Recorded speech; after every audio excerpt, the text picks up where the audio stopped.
The eternal land. Amphorius. A world where three paths intersect. Welcome to version 3.0, everyone.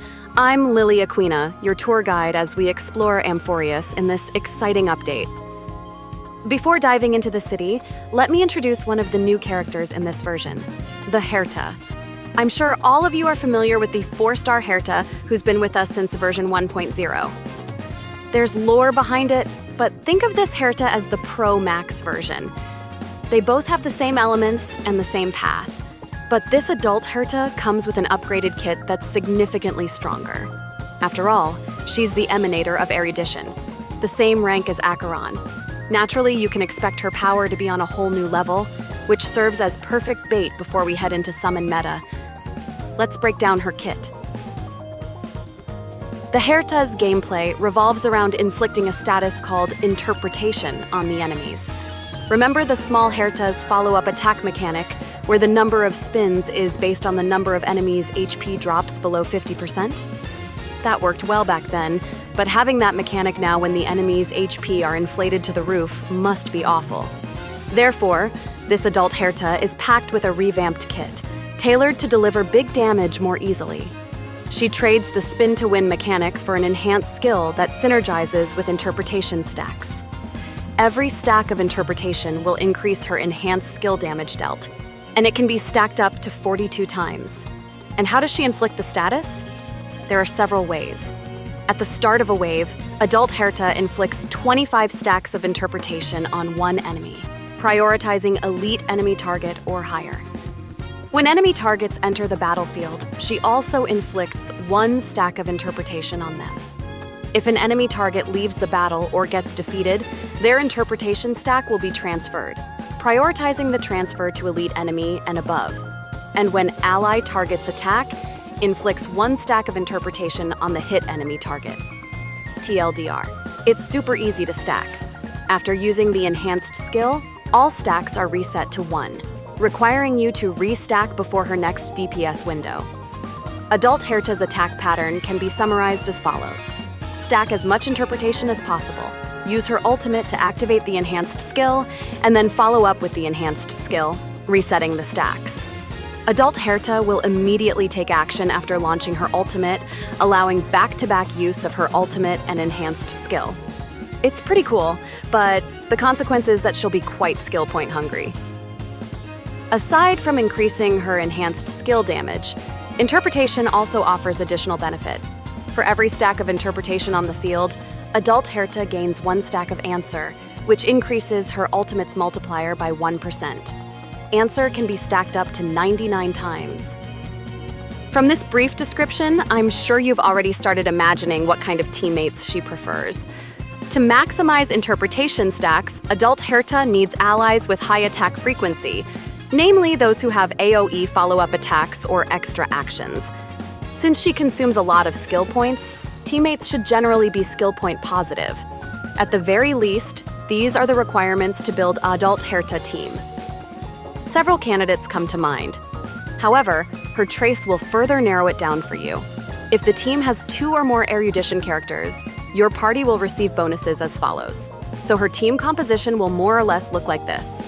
Adult Herta and another erudition to form a dual DPS comp, as well as activating the trace bonus, a support, and a sustain if necessary. It's easy to choose the sustain as you can eliminate almost everyone on this list except for Lingshaw, Aventurine, and Gallagher. Huo is a special case because her battery is very useful, so she'll fit in very nicely too. As for the support, Robin is currently the best option for any dual DPS team comp. However, the brand new Remembrance MC is worth considering as she is a completely free option.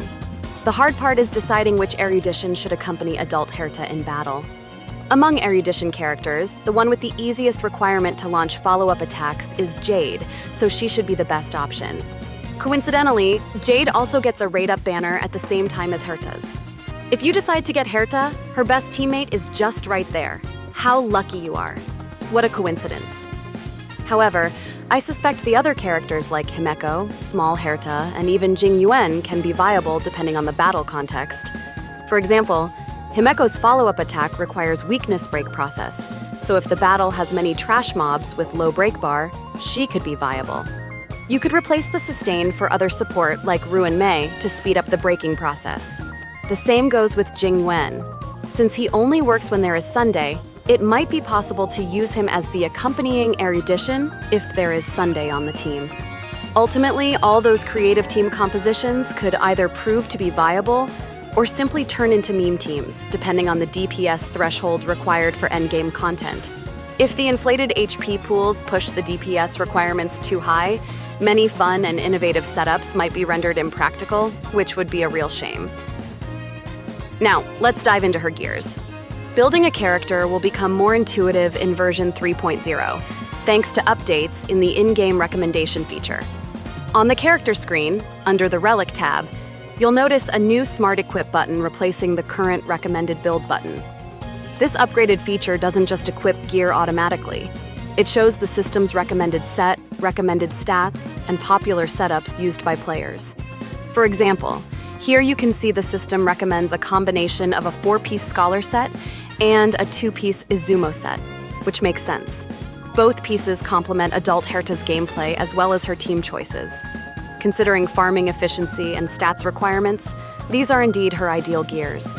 Some players try to cook with the new set, but I'd say don't bother with it. The set relies on making adult Herta significantly slower, which raises questions about its long-term viability. Next, let's talk about her light cone. The signature light cone is undoubtedly her best-in-slot option. It significantly increases damage and recovers skill points, which will ensure smoother rotations. However, if you want to save your Jades for something else, the alternatives are S5 Peaceful Day or Herta's Store 5-star light cone. Now, is it smart to skip her signature light cone in favor of Eidolons? I wouldn't recommend it. Here's why. Her E1 adds value by boosting enhanced skill damage and improving stack management. When she has 42 stacks, the system will calculate it as 63 stacks, enhancing the damage output. Plus, after using enhanced skill, stacks reset to 15 instead of 1, which is a nice head start for the next DPS window. Although these are good effects, they're just damage increases, which the signature light cone does too. The difference in numbers between the two doesn't seem to be massive, but the skill point recovery from the light cone can shift the flow of battle in your favor, making it more valuable than her E1 in my opinion. If you're looking for a game changer bonus, E2 offers action manipulation by advancing her turn by 35% after using enhanced skill.